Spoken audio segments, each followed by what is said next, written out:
Assalamualaikum. My name is Shuaida Binti Muhammad Hanifah. My student ID number is 2023923391.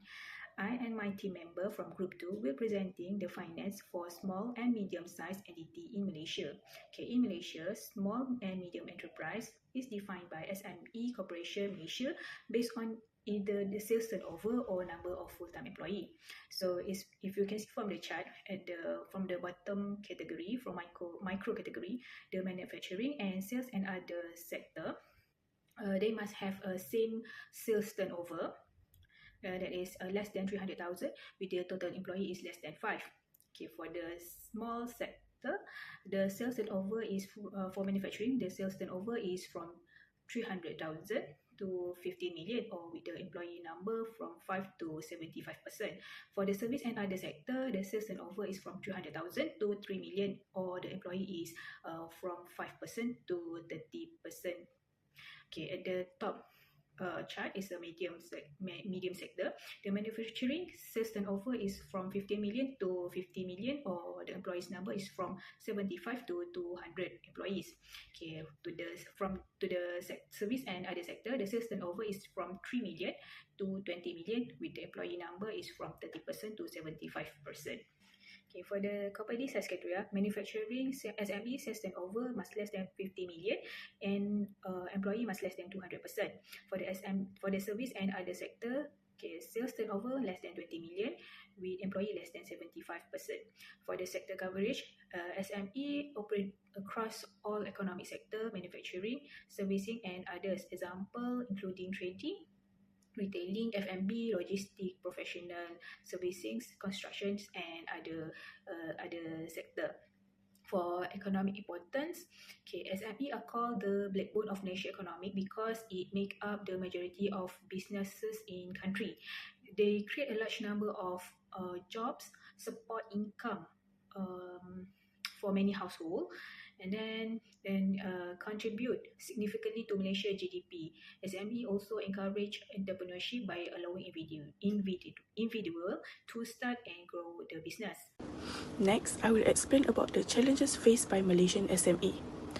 Small medium enterprises, or we call it SME, play an important role in Malaysian economy. They provide job opportunities and support local communities. However, today, many SMEs are facing serious challenges. These challenges including rising costs, uneven development between regions, and increasing digital and regulatory demands. One of the major challenges faced by SMEs is rising operating costs. Many SMEs are affected by higher costs of raw materials, transportation, electricity, and wages. These increases are caused by global supply chain disruption and changes in local government policies, such as higher minimum wages and electricity tariff. Unlike the large companies, SMEs cannot buy in the large quantity to reduce their costs. This forces them to either reduce their profit or increase their prices, which may cause them to lose the customers. In addition, SME also face cash flow problems. This is because many businesses sell their product on credit and only receive payment after a long period. This is also happen when the big customer delay payment. SME may not have enough money to pay their suppliers or workers on time. Another issue is getting difficult in getting loan.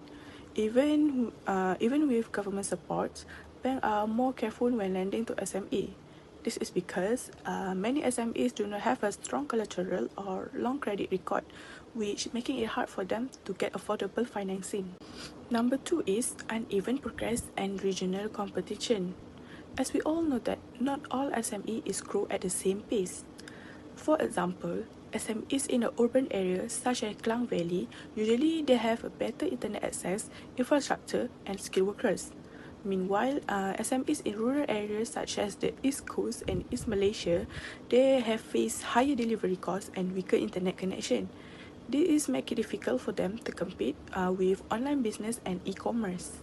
Micro SMEs, which have 5 or fewer employees, face even more challenges. This is because one of them only focus on surviving day-to-day operation. Because of this, they are unable to invest more in technology or expand their business. Malaysian SME also face competition from other Asian countries such as Indonesia and Vietnam. these countries often have lower labour costs. Therefore, Malaysian SME cannot compete based on the price alone and must focus on the better quality, branding and value-added product. Number 3 is increased compliance and digital demands. SME are now required to adapt to the new rules and technology. One of the major change is invoicing, which require the businesses to use digital system instead of manual record. This involves new software and staff training. Another challenge is ESG requirement, where the large company expect the SMEs to follow the environmental and ethical practices. If the SME fails to meet those standards, may lose their business opportunities. In addition, certifications such as ISO are costly, but also important for entering the larger markets. Although many SMEs use social media for sales, there are now need advanced digital skills such as data analysis, artificial intelligence, AI, and cybersecurity. The challenge is not just using technology, but also becoming a fully digital ready. Assalamualaikum and hi everyone. My name is Balqis Binti Hasbi. Today, I will share to you guys about the economic contributions of Malaysian SMEs to the national economy. From the article that has been released by the Malaysian Entrepreneurs Festival on latest August 2025, it shows us that Malaysian SMEs are a major contributor to the country's economic growth. In 2024, SMEs contribute 652.4 billion ringgit to Malaysia's gross domestic product, showing how important they are in strengthening the national economy. The SME sector also recorded a growth rate of 5.8%, which is higher than the overall national GDP growth. This strong performance was mainly driven by the construction sector, which grew by 17.3%, a significant increase compared to 5.8% in 2023. This is the strongest growth in the construction sector for MSMEs in the past 10 years. Specialized trades such as electrical, plumbing, and renovation work play a key role in driving this growth. As a result, MSME's contribution to Malaysia's national wealth increased to 39.5% in 2024, proving that they are a vital engine for the country's future development. Next, SME played a big role in international trade and exports. In 2024, SME exports reached 166.8 billion ringgit, growing over 31%, much faster than larger corporations. A major reason for this growth was the strong recovery of the tourism sector. Last year, Malaysia welcomed 38 million foreign tourists, helped by the 30-day visa exemption for visitors from China and India. Since more than half of our MSMEs are in tourism, like boutique hotels, tour guides, and craft shops, this boosted income for thousands of small businesses. In fact, exports from service-based SMEs more than doubled in just 1 year, and the SME share of Malaysia's total exports rose from 12% to 14.3%. This shows that Malaysian SMEs are becoming more competitive and capable of competing globally. Lastly, MSMEs contribute greatly to employment in Malaysia. They employ about 8.1 million workers, nearly half of the country workforce, and added around 250,000 new jobs in a single year. By creating job opportunities, MSMEs help reduce unemployment, increase household income, and improve the standard of living in Malaysia. My name is Faridah Binti I will be presenting on key government initiative to support small and medium enterprise or SMEs in Malaysia based on a recent bernama article. SME are the backbone of Malaysia economy, contributing significantly to employment, innovation and economic growth. However, they are currently facing various challenges in an increasingly competitive and digital business environment. Before discussing the government initiative, I will recall back the challenges faced by SME. The three challenges are rising operating costs and financial pressure, uneven progress and regional competition, and increased compliance and digital demands.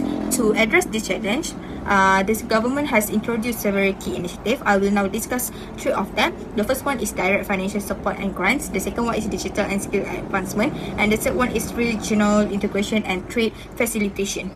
First is direct financial support and grants. The government has introduced various financing programs, including the SME digitalization grants and automation and smart manufacturing financing through SME Bank. This program helps SME adopt new technology, improve efficiency, and reduce long-term operational costs. These initiatives are particularly beneficial for micro and small businesses that may lack access to traditional bank financing. By providing financial assistance, the government is helping SME invest in modern equipment, digital tools, and process improvement. In addition, a comprehensive support package worth nearly RM 80 billion was recently announced to inject liquidity into the SME sector. This helps businesses manage cash flow, sustain operation, and cope with rising compliance and operational expenses. Overall, this financial support strengthens business resilience, promote growth, and ensure that SME can remain competitive even in challenging economic conditions. Second is digital and skill advancement. The government is actively encouraging SME to embrace digital transformation and upskill their workforce. To support this, a 50% tax deduction is offered for training in high-value areas such as artificial intelligence AI and cyber security. This initiative not only benefit businesses but also improve employee skill, making them more employable and adaptable to technology changes. In addition, the government is supporting to the migration to invoicing and the adoption of cloud-based enterprise resource planning ERP system. This digital solution help SMEs streamline their operation, reduce paperwork, improve accuracy, and enhance financial transparency. By promoting digitalization, this initiative help SMEs become more efficient, innovative, and better prepared for the digital economy. 3 is regional integration and trade facilitation. Through Malaysian Asian Chairmanship, the government is leading regional initiatives such as the Asian SME Cross-Border Facilitation Framework and the Digital Economy Framework Agreement. This initiative aims to simplify cross-border trade and reduce barriers for SME operating within Asia. They create more opportunities for Malaysian SME to expand their market beyond the domestic level and engage in regional and international businesses activities. Furthermore, the establishment of the Asian SME provide a platform for private sector collaboration. It enables businesses to share knowledge, build partnership, and work together on sustainability and green business initiative. Overall, these initiatives strengthen Malaysia's position in the regional economy while helping SME grow, innovate, and compete more effectively at the Asian level. In conclusion, although SMEs in Malaysia face challenges such as rising costs, uneven progress, and increasing digital and compliance demands, the government has introduced comprehensive initiatives to support them. Through financial assistance, digital transformation, and regional cooperation, this measure aim to strengthen SME, enhance their competitive, and ensure their long-term sustainability in a rapidly changing business environment. Hi, I'm Walin. Next is risk assessment analysis of loan rejection in the Malaysian SME sector. Following the review of the loan application for our SME client, the credit approval team has decided to decline the facility. Our decision was based on 3 specific risk factors that classified the loan as a high-risk exposure for the bank. Number 1 is low credit score, assessment of character. A low credit score is a primary determinant for loan rejection. According to Yes Bank, it is one of the first things a lender evaluates. In SME financing, even if the business has operated for several years, the owner's personal credit history is often used as a proxy for the firm's financial discipline. A low score indicates potential mismanagement in the past. Logically, if an applicant struggles with small existing obligations, extending a larger expansion loan is a massive risk for the bank, which means that their repayment behavior wasn't stable enough for a new facility. A loan application will not be approved if default payment, late payment, court judgment, or a lack of financial history suggests an unstable repayment behavior. Number 2 is limited collateral, assessment of capital and security. The lack of sufficient collateral to back the loan as a safety net is often why business loans get rejected. Most financial institutions consider SMEs as a high-risk group. Therefore, we require some form of collateral such as property, vehicle, inventory, saving accounts, account receivables, and so on to mitigate the loss given default. Without these tangible assets to back the bank's risk, it is difficult to justify the facility, unless personal assets are offered to bridge this gap. The bank lacks a secondary source of repayment, making the loan strictly unviable. No other financial institution is even willing to consider the application. Number 3 is inadequate documentation, assessment of capacity and transparency.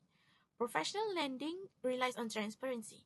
A failure to provide complete and accurate documentation, such as business registrations and audited financial statements, can lead to rejection.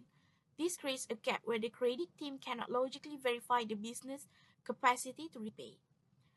Without this documentation, it is impossible to calculate the critical ratios like the debt service coverage ratio, meaning we cannot prove the business earns enough to cover the new debt. Thank you.